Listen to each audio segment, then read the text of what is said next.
welcome to this episode of Conversation with a Chef. I'm Jo Ritty and I love sharing with you the conversations I get to have with talented and passionate chefs. It's the backstory, if you will, to the food they're putting up. I begin today by acknowledging the Wurundjeri people of the Kulin Nation, traditional custodians of the lands where this conversation took place.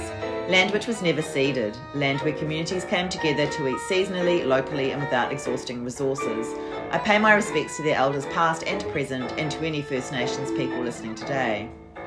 Step into Bar Magnolia on Sydney Road and you're wrapped in it straight away. The low golden light, the easy murmur of good conversation, the quiet thrill of something thoughtful happening behind the bar. Co-owners Chef Mia Coady-Plumb and winemaker Lawrence Scanlon have created a space where classic French technique flickers with wit, soul and a little rebellion. Mia's food, which she calls irreverent French, honours tradition but never feels bound by it, each plate carrying a beautiful, unexpected spark. Before stepping into Melbourne's dining scene, Mia sharpened her skills in some of Sydney's most celebrated 2- and 3-hatted kitchens. Her first Melbourne gig was helping open much-loved Town Mouse before bringing her talents to Cutler and Co, Anchovy, Lune, Smith and Daughters, among others. I pulled up a stool at the bar to talk with Mia about Magnolia, about instinct and flavour, and about why a little mischief might just be tradition's best friend. Hi Mia, thank you for your time. No problem. It's lovely to be back here. I came maybe a couple of weeks ago with a friend and we sat exactly in the spot that we're in now. Yeah. And I love sitting up at the bar and seeing kitchen teams at work.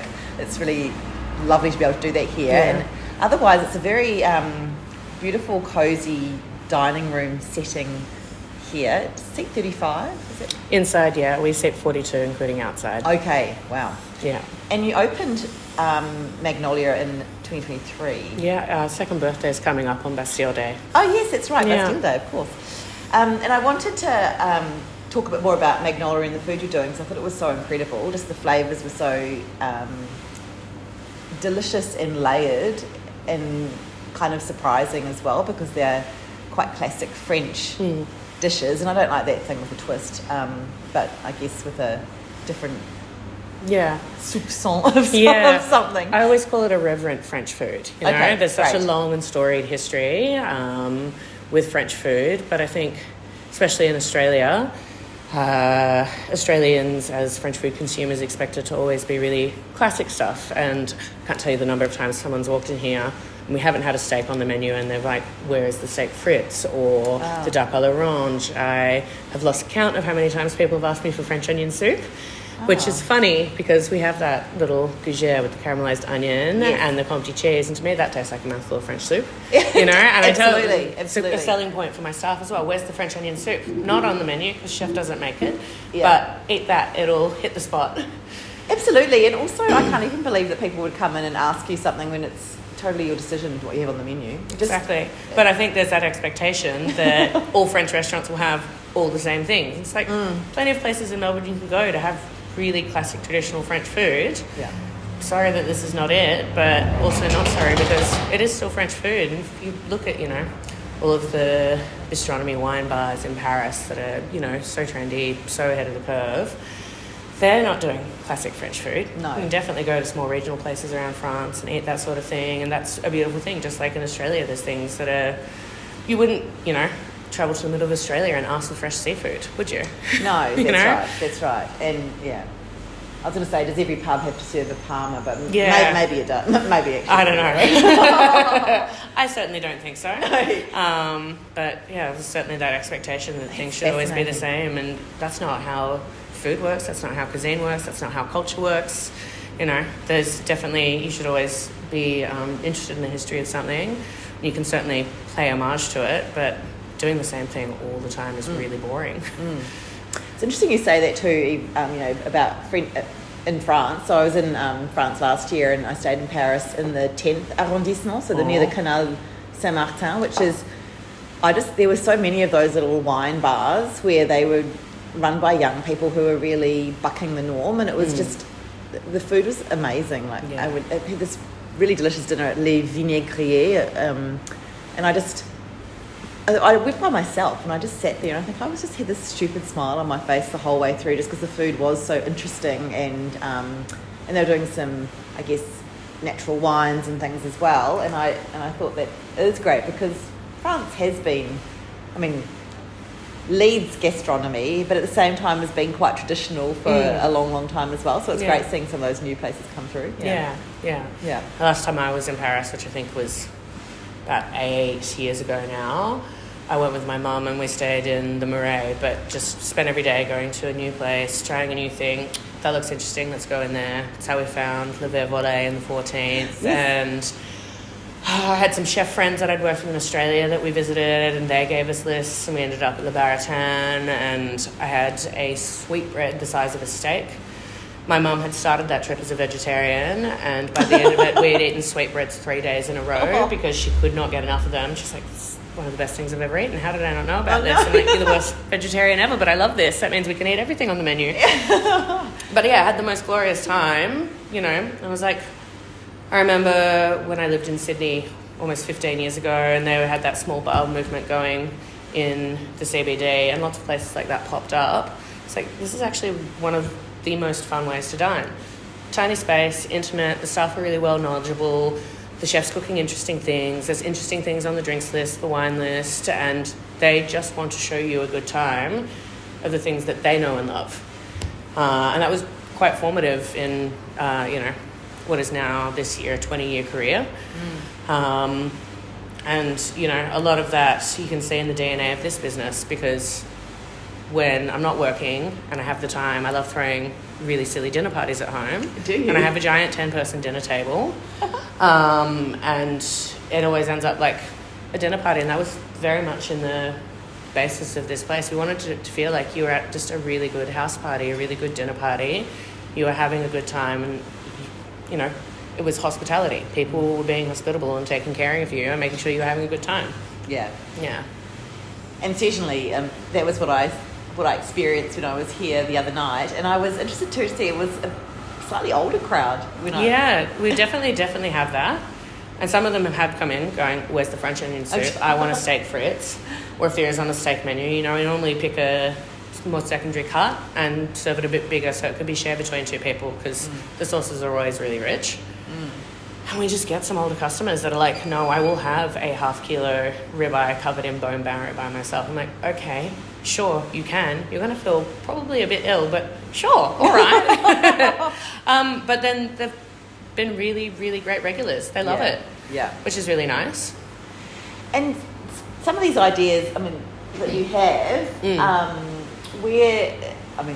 it's a silly question in many respects if you talk about a 20-year career, but where do you get your inspiration? Where do those ideas come from? Partly from my training. I worked in a lot of fine dining in Sydney, 2 and 3 hearted restaurants. Partly from my mum's side of the family, which is the French part of the family.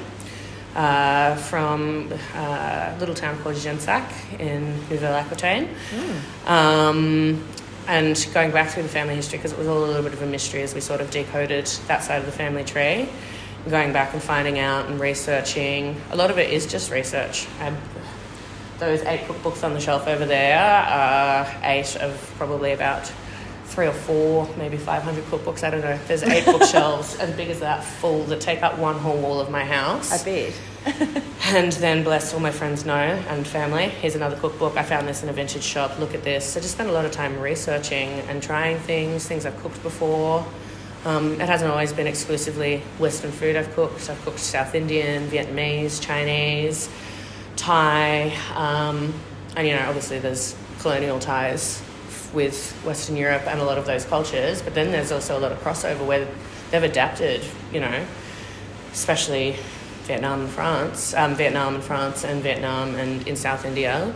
They've adapted a lot of recipes that, you know, colonialists brought with them, and it's really been interesting to learn sort of that. And I think that's also helped with the way my palate has developed. You know, in a lot of Western style cooking, it's add seasoning, add acid. It's not just that in, you know, those other styles of cooking. It's add spice, add heat, add sour, add umami, add freshness of herbs, add, you know, all these different components. And that's absolutely available in Western style cooking. I just don't think, people realise as much that you can add all of these elements and create something that's more nuanced and balanced that, is not there in a lot of recipes. Yeah. And so when you're looking through the books and doing your research, are you a note taker, or do you file it away in your head, or how do you... It's a bit of both. It's a bit of both. I've also got a whole stack of notebooks, and there's probably about 20 different lists going on my phone of various recipe ideas. Sometimes it'll come out of nowhere. Sometimes I'll see something or an ingredient. Sometimes, we work with a lot of small producers, farmers, fishermen, small butchers. They'll be like, I've got this week. Do you want some? Yes, I do. I'll think about all the different things that I like with that, all the different ways it will relate. So there are a million scrawled chicken scratch notes, lists on my phone, all sorts of things. Sometimes it does just get filed away. And it's like, oh, that's a good idea, but that's not in season for another 4 months. I'll stick that away. It's not a neatly organised system, but it definitely works. Yeah. And a lot of it as well is, I have some really talented, experienced chefs working with me in the kitchen. And I'll say something out of nowhere and they'll be like, yes, this. One time I did it like this. And I'm like, we should try it like this. That's a combination of this. Or like, I'll order one of those in tomorrow and let's play around with it. And I get really good feedback and, really good criticism from those women that work with me who, have also had their own experiences and, very long careers. And it's really nice because, I've worked in a lot of kitchens where if you have an idea, it's shut down immediately, or it's stolen, or it's stupid, or whatever. So it's nice that I've got these really supportive people around me, as well as my business partner. I'm like, I think I'm going to put this on the menu next week, and it's going to be annoying because it means you have to carry 4 things over to the table and pour sauce on top. And he's like, go for it. Sure. Yes, that sounds great. If that's the way you want it, go for it. So, yeah. Oh, and that's great as well. It's so interactive when that's what's happening at your table. I love Absolutely. that. Everyone loves a bit of theatre, and that's why the open kitchen works here. Yeah. Everyone likes watching. Yeah. So you make everything here, apart from the bread? Yes, unfortunately. Those 2 ovens are the only ovens we have. Wow. And they obviously get used quite a lot. I'd love to have the time and energy to make my own bread, but also Iris the bakery down the road. Tom makes baguette just as good, if not better, than the stuff I had while I was in France. And we love to support another small local business. We do that as much as we can. And then, some of the cheeses we get from incredible cheesemakers from both France and Australia. So, there's some things that I'm absolutely capable of making of, but don't have the, time or space to. That's right. Yeah. But, we'll go out of our way to seek the things that we think are best. We wouldn't ever put anything on the menu here if we didn't have faith in it. But, apart from that, everything's made from scratch. That mackerel tartare that we had was so delicious. And I think I was imagining mackerel as an oily fish. Yeah, well, there's actually quite a number of fish species in the mackerel family. And the one you had was Spanish mackerel. Okay. And it's still an incredibly oily fish, but it's more akin in texture to kingfish or cobia, or even like a really big snapper. So it still has I know a lot of people are really frightened of oily fish. I love them. I could eat anchovies and sardines and mackerel and stuff all day. Bonito, delicious. But I think people are quite afraid of fish tasting like fish. And I can understand because it does get pretty stinky when it starts to turn. Yes. And people, equate that to it being bad fish. But yeah, we've had a lot of really good feedback about that dish. And people, surprisingly, I had a man on Saturday night sitting in our back dining room after one of the staff cleared his plate. He's like, can you ask chef if she can make me a bathtub full of that and I can just get in it with the chips and eat it? It's like, that is the most glorious response. Yes. It's only going to be on the menu for another week or 2 here before I change it. Yeah. But might have some kickback about that. Yeah, that's right. Well, it's delicious. Yeah, it was all delicious. Was this always the goal? Did you, when you were starting out, did you always think you wanted to have your own place? About 10 years in, yes. Yeah. Just after I moved down here from Sydney, I just left Aria and I'd moved down here, and almost instantly got a job helping to open Town Mouse, which was a real learning curve. I'd just come from a restaurant that had 180 seats and sometimes fed 1,000 people a day, and I think there was 40 chefs on the roster at Ariel. And all of a sudden it was me and Dave Verhul and 2 other chefs, and, you know, that place was meteoric in the first 6 months. Oh, yeah. It was incredible. We were so busy all the time. I was the one cooking that famous cabbage dish that he used to do that was stuffed with the prunes and the apples, and it was so much work every night. Wow. And so much work every day. I got it. It was a delicious dish. I was really off red cabbage for a while, but I loved it. But it was a lot of work, and I saw, you know, Christian and his sister Amber and her partner Jay were there every day, the owners in the business. Everyone was in there every day, working hard, making it work. The team really believed in it, and I was like, I reckon I could do this. But, you know, opening a restaurant also costs a lot of money. You need a lot of time. You need to do all the boring negotiating of finding the lease and the place and sourcing the equipment. So I think I've sort of been subconsciously waiting for the moment. And, you know, my house was looking like a restaurant storeroom at one point. I was going to say, and collecting crockery, plates, equipment, gastro pans, buying strange things off Marketplace and having to take like an hour and a half drive for something that was $20, but it was worth it. Yeah, and so it was always in the plan. It just sort of took longer than I thought it would, but I'm glad because I think I was more ready. But it also happened very quickly when it did. I'd done a pop-up at Theodore's, which is now where Bar Spontana is.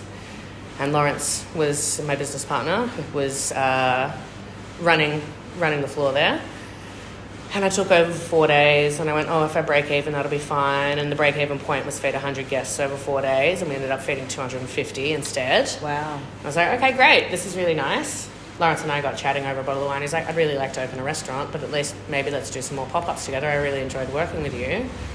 Okay, I did a couple more Sundays at Theodore's, and the pop-up was, when was it? August, September? By November, this site had become available, and the guy was trying to get rid of it quite quickly. He didn't want to be here anymore. He wasn't interested in running it. It was a cafe, and he wanted to get rid of it quite cheaply. And we looked at it, went and chatted with him in December, and then by January 16th, we had the keys. Wow. So it was, you know, less than 3 months, and then all of a sudden, yeah, we were gutting a restaurant and still working and, you know, coming here at 8 o'clock at night after I'd finished a day shift somewhere else and painting a ceiling or tiling a wall or something. And then we did one more pop-up the June before we opened. We were just still waiting for the liquor license to be transferred over, and we'd finished 90% of the renovations, and we did a pop-up at Abbotsford Convents for 2 days. And the day after we loaded out, one of my houseplants fell on my foot and broke it. Oh, no. And right after my foot broke, I got a limo going, congratulations, your liquor license has been approved. Oh, no. So then I had to spend 2 weeks at home while Lawrence and my partner, Jack, finished the finishing touches. But we still had to tile the kitchen wall, and the 2 of them didn't know how to tile. I did. So I came in here after 2 weeks of sitting at home, bored out of my mind, and made them wrap my moon boot in a garbage bag. And I sat on an office chair with my foot propped up and tiled the wall. And then, we opened at the start of July, but just very casually as a wine bar because my foot was still in the boot. And then Bastille Day was our first service when I'd had the boot just taken off. So it was all like a strangely organic process. It just sort of happened. But it was always what we wanted. We just didn't expect it to happen so fast. And the name Magnolia, where does that come from? After 6 months of going through a list of names, it just sort of popped out of nowhere. It's one of my favourite flowers. It's the name of a number of my favourite songs, but at the time, the top of the name list was Bar Magnolia, which means tantrum, which was funny. And I was sitting at home and listening to a Mark Lanigan song, and there's a line about being underneath a magnolia tree, and it must have at that point been like 11:30 at night, sitting there, paperwork. Texted Lawrence, I was like, how about the name Magnolia? I was like, oh, I love it. okay, that's it. And, you know, next minute we've registered the business name and that was it. Well, it's a lovely sounding word as well, isn't it? And as you say, it does conjure up the beautiful flower and then, lots of references, and it's... Yeah. Beyond that, we've since found out there's a very famous 70s French disco song that's called Magnolias Are Forever, that a Frenchie walked in and told us about. He's like, did you name it after the disco song? We didn't know it existed, but we're adding it to the playlist. This is great. And by the way, that playlist was so great. I heard Cash Savage, I heard all the kind of music that I love. I was like, this is so good. Yeah, that was the other thing. We didn't want it to be, stuffy French jazz with accordion in it or the same shit bloody music you always hear in restaurants. It's somewhere between like bad house music and bad techno. It's an expression of who Lawrence and I are. We both really love music and we've both got, a lot of crossover with our musical tastes. So there'll be a lot of Cash Savage, post-punk, Nick Cave, sometimes some Typo Negative that I'll slip in there. It's definitely an expression of who we are. And we do get a lot of comments, people going like, this is amazing. It's like stuff I listen to at home. Yeah, music's been amazing. We get the occasional stuffy one. We got one this weekend, someone who told us that we were listening to hyper hippie disco pop and it was stressing her out and we needed to change it. So we put some of the tamer songs on the playlist and sort of turned it down a bit. And she left us a really scathing review on Google. But it's like, it's not for everyone. That's fine. Wow. If it's upsetting you that much, but that's okay. You don't have to come back here. Speaking of reviews, because everyone's a reviewer these days, do you try not to look at the reviews? Do you intentionally look at the reviews? How do you manage that? I check them once a week. Yeah. Because when you have a Google business profile, you get emails every time someone sends you a review. I think we've got about 140 or 50 and the majority of them are 5 stars. I do check because as a business owner, it's my responsibility to take feedback like that, and if something has gone wrong, it's obviously on me to rein that in and correct it in whatever way I can. But I do think a lot of the time people complain because they're looking for attention, because they want something back out of it, they want something for free. It's been a rare thing that someone has made a genuine complaint because they have had something genuinely go wrong. And that's fine. Everyone's allowed to be a reviewer because we all have opinions, just like, art. You're allowed to love or hate an artwork. That's fine. That's on you. But, it's been almost always really positive feedback. And, for all the bitching and moaning, it's fine. I'm still doing what I love and people are still coming in and we're still almost fully booked every week and busy. And for a restaurant that's only open 3 days a week, I can't ask for more, you know? That's fine. Oh, you're right. I don't think I noticed that you're only open 3 days a week. Yeah, so we only do Thursday and Friday night dinner from 5. And then Saturday we open from lunch from 1. And then we shut for about an hour in the afternoon between 4 and 5 so we can clean and reset and have something to eat. And then we open again at 5. Yeah. And that was a conscious choice. Lawrence is a winemaker. He makes dirty black denim and street walking cheddar wines.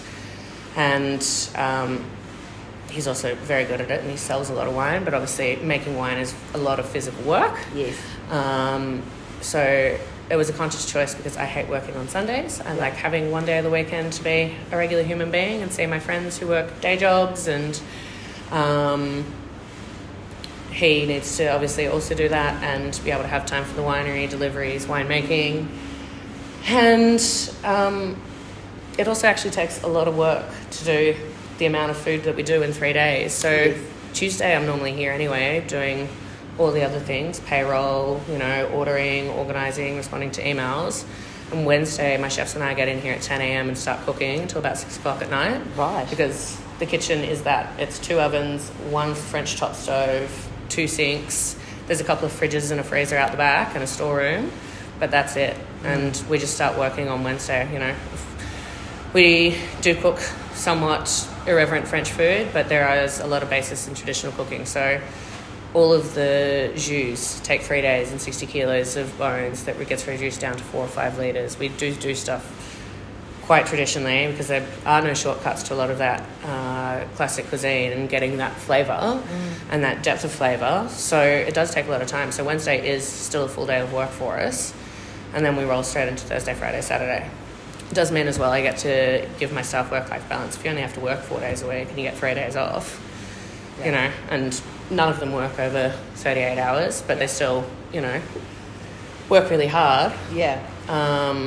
But it means they also get to, you know, go and have a long weekend away, or, you know, I get to knock one of them off early on a Saturday night and they get to go and party with their friends. It's, you know, keeps everyone happy. Great. Except people who are like, why aren't you open on a Wednesday? And it's like, you can come on a Thursday or Friday or a Saturday. Sorry. Yes. Yeah. And where did it all start for you? Did you always know you wanted to be a chef? No. But I think there was some formative things in my childhood that definitely helped. I grew up on a farm that had beef cattle up in New South Wales, inland from the Central Coast, on the edge of the Watergate Mountains. Really, really lush, beautiful. We were on the side of the mountain as well. Our farm went down the hill, and we had Hereford and Angus cattle. Yeah. And I grew up eating that beef. Both my grandmothers were very, very good cooks. And my maternal grandfather owned a food business called Chef's Pride and Creative Gourmet, selling a lot of frozen food products to the hospitality industry, but was then very involved in the industry as well. You know, the Chefs Federation, would go to trade shows, mad friends that were, you know, chefs, sommeliers. When we go to visit them, we'd always go and eat in really interesting places. So I think a lot of that was very formative. And then my uncle, my mum's brother, was a chef, and we'd go and visit him in restaurants and pubs that he was running. And I very distinctly remember sitting on the bench and he'd made me a bacon sandwich, and then I was standing there helping his sous chef roll pasta. Food was always very central to, you know, family, community, friends.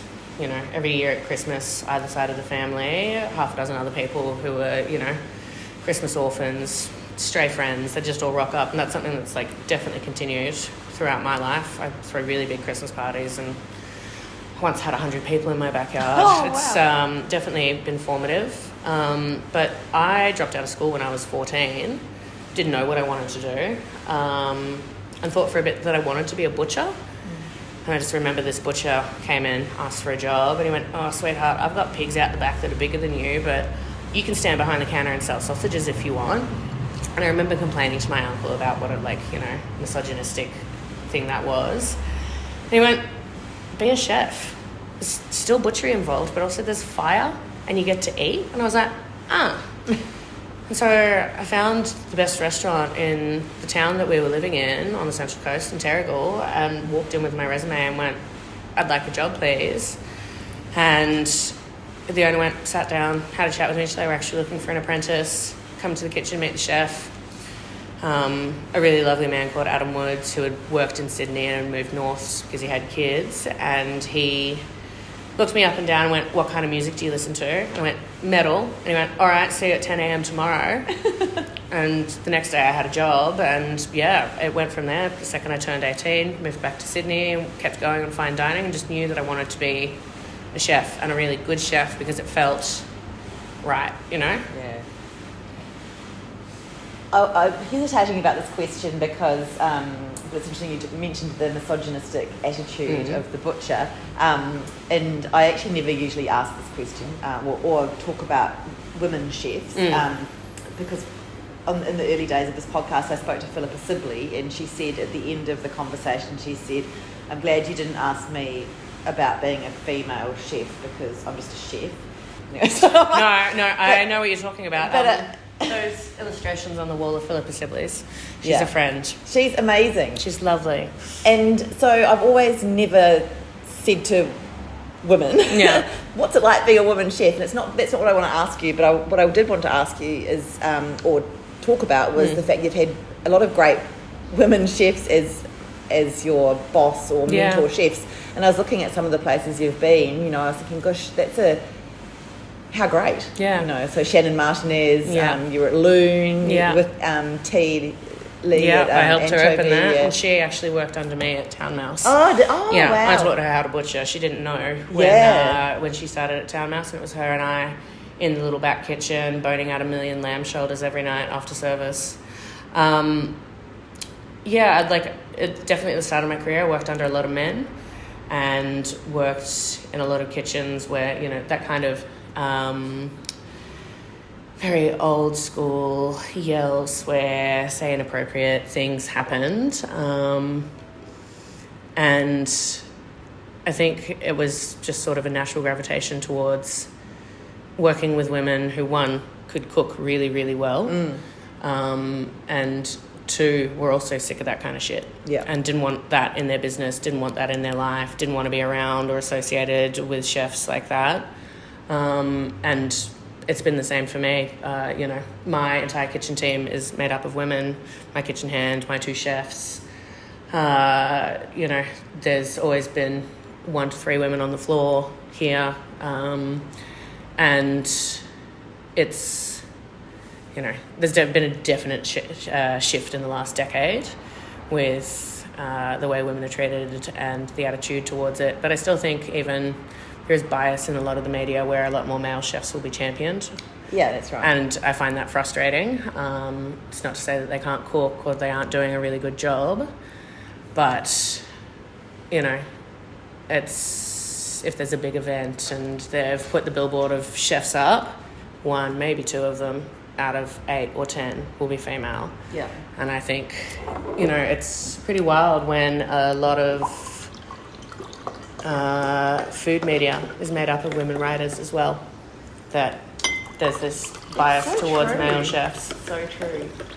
I also asked the question because this podcast came about because one of my really good friends in Christchurch was a head chef, and I would sit down and talk. She'd worked in London, and we'd talk.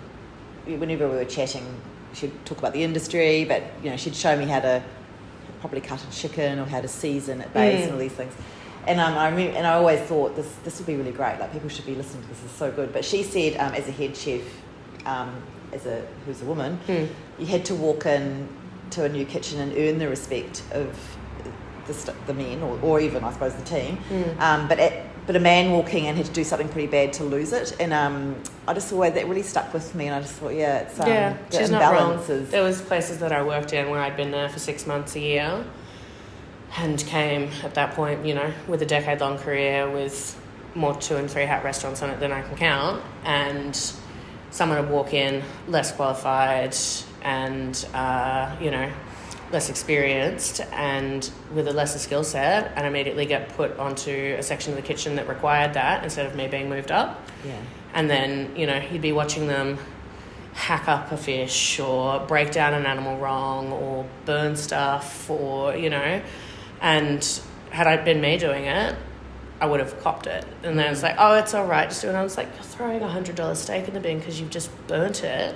And you can't cook and you're always hungover and like, what is this? Why do I have to work so much harder to even get a look in for that position? Yeah. And I found that frustrating for a long time, and then just discovered that I just keep my mouth shut, my head down, and work my ass off and make them look stupid because I'm doing their job better than them. Yeah. But, I think that's probably still exists in quite a lot of kitchens, whether it's spoken out loud or not. And I definitely saw a lot of women get bullied out of kitchen by male head chefs. Even though they were doing an excellent job, they just cop this strange sexist attitude, or, you want me to help lifting that down? I'm like, I'm carrying 2 of these and you're only carrying 1. No, I'm perfectly capable. I think a lot about Gabrielle Hamilton's book, Blood, Bones and Butter, where she talks about being in Prune in her restaurant and being 9 months pregnant with her child and her waters breaking towards the end of service and her laughing and telling her partner that her waters had broken, but she finished service and got down on hands and knees and scrubbed out the reach-in fridge and then took herself to hospital. Wow. I was like, I've seen men get the tiniest little cuts and freak out and demand to go home. Yes. And here's a woman like going into full-blown labour. It's like, far more capable. And I think, if you look at some of the best run kitchens in the country and around the world, there is a woman in charge. Yeah. Yeah. Can you still be surprised by flavour? I was surprised by your flavours. I thought they were so intricate, but not off-putting. Which I mean, they weren't so overcomplicated. I didn't know what was going on, which can be the case with some things. They were just beautiful layers of deliciousness. Can you go somewhere and eat something that surprises you still? Yes. I remember once going to Osteria Ilaria, not long after Lucy Whitlow had started working there, and she had a incredible black olive and chocolate dessert on the menu. And I love olives, I love licorice flavoured things, anise, anything.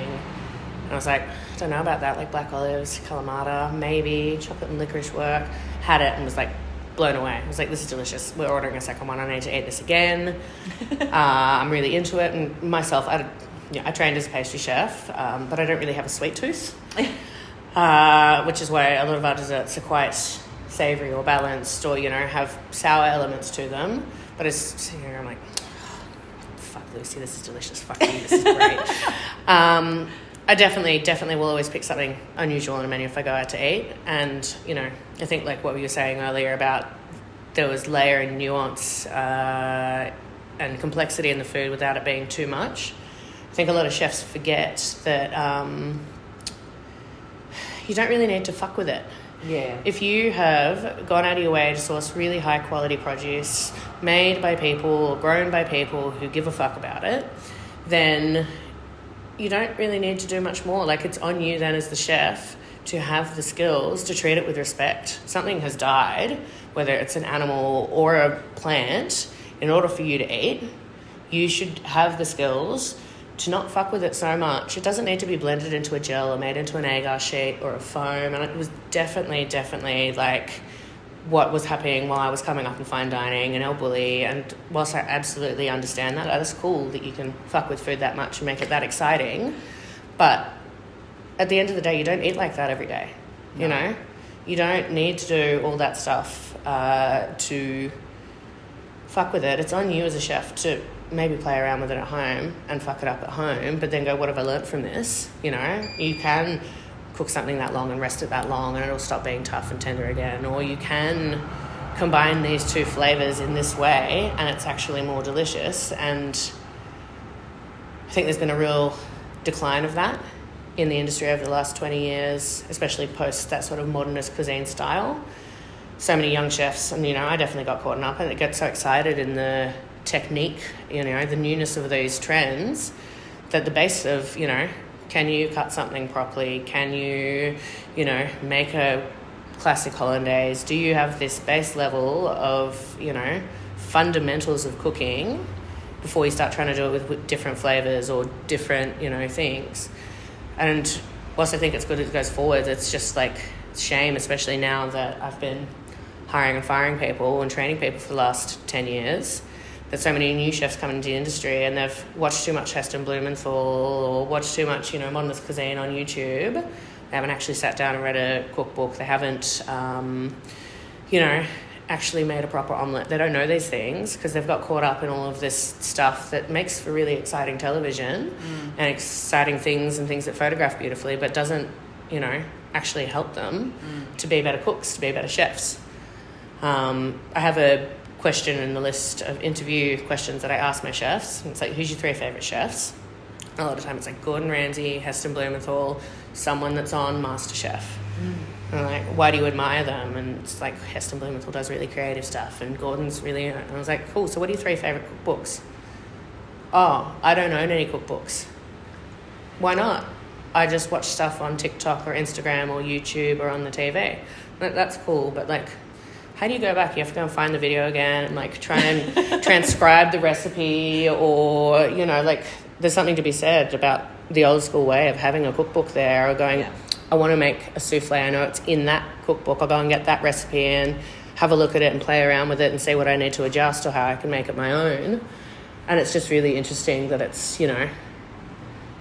come to this, and it's really like that's part of the reason why I have these two really experienced women in the kitchen, because they both know that and they came up like that and they have that skill set. Whereas I've had a really difficult time with more junior chefs and them being like, I can barely hold a knife, I don't know how to sharpen it, can I make a foam? Sure, but like, why? What does that do? Does that make the dish better? There doesn't need to be so many components and so many tricks on a plate. Like, you know, put the base flavours together and add what it needs, you know. Take one thing off, like clothing. Look at yourself in the mirror and take one thing off if you think you're overdressed. It's the same with a plate. Everything needs to be on the plate for a reason.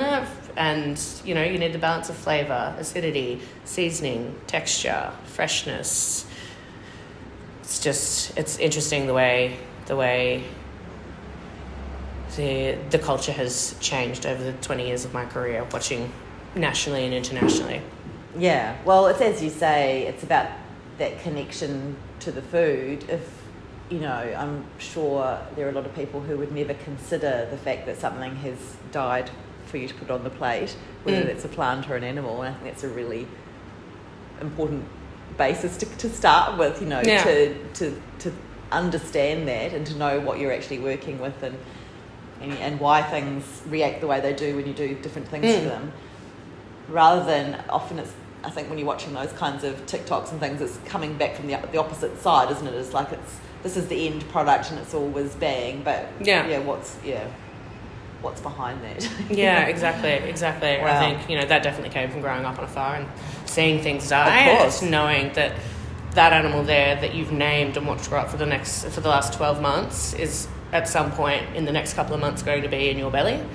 Same with the chickens that we raised and the eggs that we ate, you know.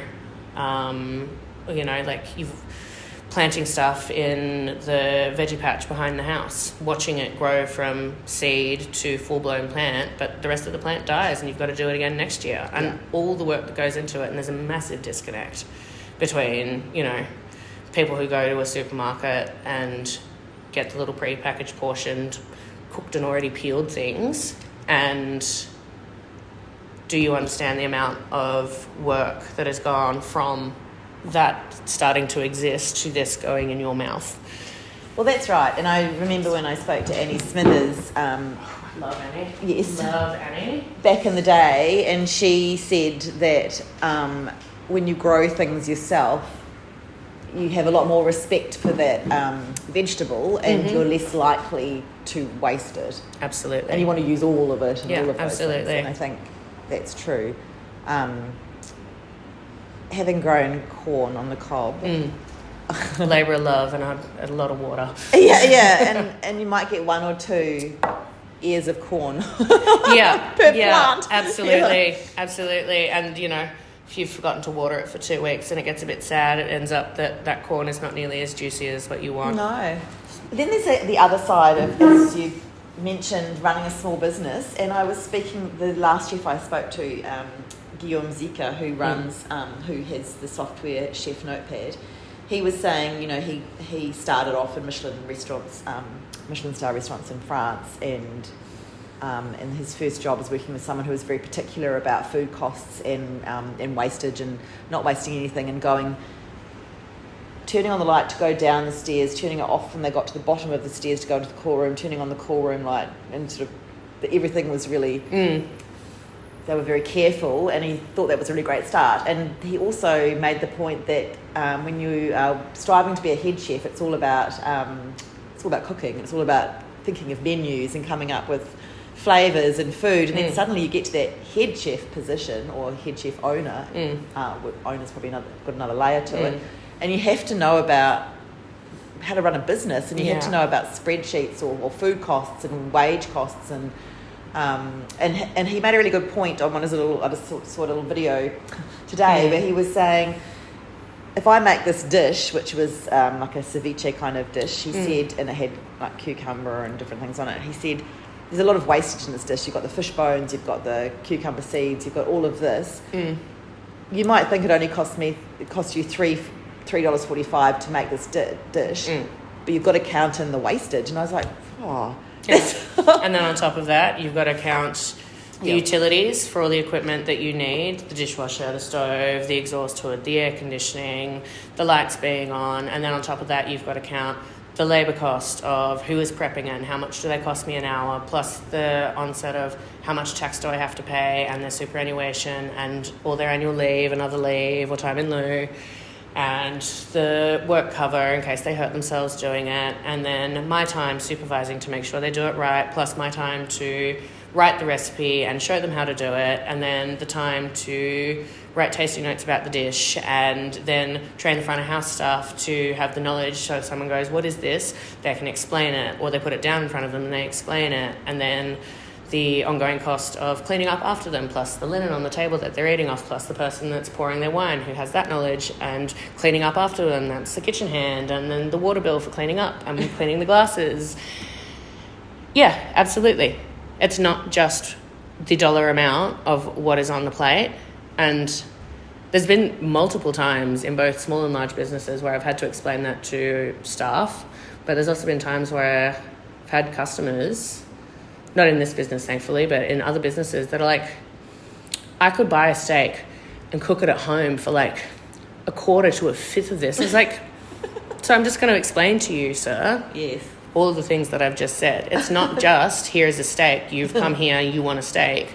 It's like, but then why is it so cheap at the pub? It's like, because they buy cheap meat and they employ cheap labour and they make so much money from the alcohol in a pub that they can afford to do that. But it's not like that in this restaurant. Here's all the things, you know, absolutely every single dollar, from the $5 it costs to put it on the plate up to the $35 that you're being charged for it or whatever it is. Goes straight back into this business. Like, do you understand that a lot of restaurants are lucky to see even 5% profit? It's not a money printer unless you scale it up so large. And I think, you know, it's changed now, but at the expense of other people's free labour, that you can make money.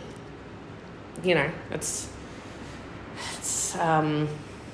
in the barest sense, a business. You go through all the business hoops and you do all the business things, but if, you know, someone described it to you without the details, we have a product and we sell it for this much and this is how much it cost me to run the business and pay for all the overheads and the staff and the training and the employment, at the end of it, we've made 2% profit maybe. You'd be like, that's a terrible idea. Why would you open this business? Yes. You know? Yeah. But at the end of the day, it's also so much joy. My staff love working here.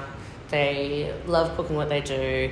They interact with the customers in an incredible way. We have really incredible regular clientele that come in, you know, weekly, monthly, sometimes 2 days in a row. We have one regular who comes in and she's like, I just want to eat the graffiti.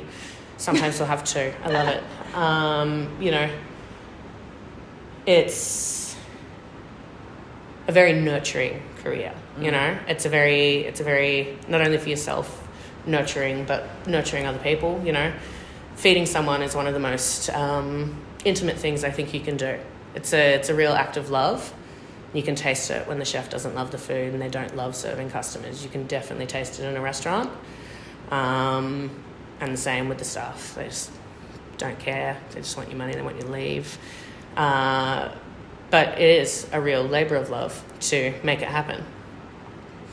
But, so many people don't realise that so much goes into it. You know, I am the payroll officer. I am the one that does all the invoicing. I'm the one that answers emails if you've left something here, you want to have a party, or, you know, I'm the one that's in here on a Tuesday afternoon or a Wednesday morning scrubbing the canopy or cleaning up the grease trap or fixing the dishwasher if it breaks or covering someone if they've called in sick. It's a lot. Yeah. And on top of that, cooking all the food. That's you know? right. So it is what it is, and I love it, but it's a lot of hard work. Yeah. You've touched on this a little bit already, but usually my last question is, what would your advice be to a young person starting out as a chef? Study the history of it and buy a lot of cookbooks. Buy cheap knives to begin with and learn how to sharpen them properly. You don't need to go out and buy a really expensive handmade Japanese Damascus. You'll fucking ruin it. And take really good care of the cheap ones until you've worked out exactly how to sharpen them into a razor, and then buy yourself something nice. And yeah, buy a lot of cookbooks and read. You know, there's nothing wrong with watching TikTok reels or YouTube videos of people cooking. There's a lot of people out there doing really amazing things and sharing a lot of knowledge that, you know, once upon a time you'd have to beg for a stage and work for free for 2 months, which is something that I've definitely done, to be able to learn that skill. But, you know, there's a ways to absorb it, but I think there is something to be said for learning the fundamentals, you know. A whole bunch of cookbooks by LaRousse, by Stephanie Alexander's Kitchen Companion. Buy books that give you the basics and practice, and, you know, subject your friends and family to terrible meals while you work it out, but practice. And, you know, be aware that it's a hard job and you will work long days, and there's going to be days where it crushes you, but then someone's going to come in and tell you that it's the best meal of their life, or it's something that you made them cry because it reminded them something their grandma made them when they were 6, and it's going to make it all worth it. But, you know, be aware it's hard work, and it's not just do your 6 or 8 hour shift and go home. It's you are climbing halfway inside the deep fryer to get something out that's stuck in there, or scrubbing something gross, or you are going to have to just pick herbs for 6 months until you get skilled enough to do something more. Don't walk into a kitchen and expect that after a week you're going to be like, I've got a whole new menu, what do you reckon? Because that's not going to happen. You know, you need to be real. That's, you know, something to be said about the 10,000 hours. Yeah. You got to do the hard work and nail the fundamentals before you get anything. And any of the menus that you write while you're learning, probably going to be a bit shit. Doesn't mean you shouldn't do it, but might be a bit crap until you work it out. Just learn. Be quiet and learn. Yeah. Great. Thank you. Thank you. Thank you so much for listening to this episode of Conversation with a Chef with Mia Coady-Plumb at Magnolia in Brunswick. You can check out all the goodness and some glorious photos of food and wine on Instagram at bar_magnolia. If you'd like to hear more stories from other chefs, I'm also on Instagram at Conversation with a Chef, and I post every time I have a chat. And sometimes there's some extras. You can read the chat online at www.conversationwithachef.com, and of course you can follow me on Apple and Spotify podcasts. I would love it if you told a friend about my chats, because that's still the best way to get the stories out there. Once again, thanks so much for listening. Have a great day and bon appetit.